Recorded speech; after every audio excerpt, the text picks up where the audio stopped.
वक्ता के लक्षण क्या है फिर? वक्ता कैसा होना चाहिए? आज के समय में बड़ी परिस्थितियां खराब हैं, कोई भी कथा कह देता है और हम लोग सुन लेते हैं। वक्ता के क्या लक्षण हैं? कथा कहने वाला कैसा होना चाहिए? ये कभी आपने विचार किया?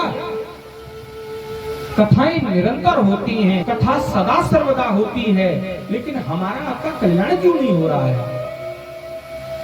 उसका मूल कारण यह है कि ना तो कथा हम नियम पूर्वक सुनते हैं और न सुनाने वाला शुद्ध होता है।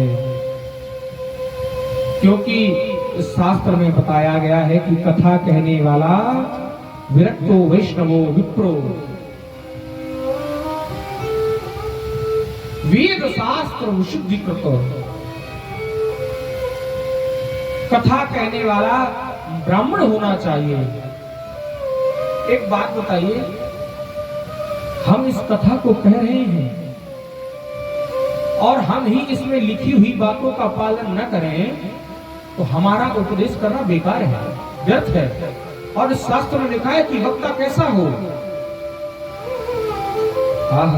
विरक्तो वैष्णवो विप्रो, विरक्त होना चाहिए। सांसारिक प्रपंचों में ज्यादा पढ़ने उलझने वाला ना हो, ज्यादा राजनीति में पढ़ने वाला ना हो, ज्यादा विवादों में पढ़ने वाला वक्ता नहीं होना चाहिए। और भगवान का भक्त होना चाहिए। ऐसा नहीं कि आपको तो उपदेश दे दिए और कभी भगवान का नाम तक नहीं लिया। एक व्यापार, आज के समय की हालत ये है कि कथा भी एक व्यापार बन गया है। पूज्य श्री शंकराचार्य जी महाराज पूरी पीठाधीश्वर जो है वो कहा करते हैं इस बात को कि भागवत को खतरा केवल भागवत के वक्ताओं से है। जिस प्रकार से किसी भी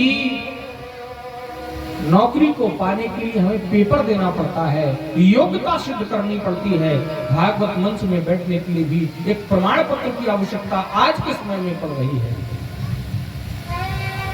कथा मनोरंजन का साधन बन गया है, आत्मरंजन का साधन नहीं बना है। कथा कल्याण के लिए होती है,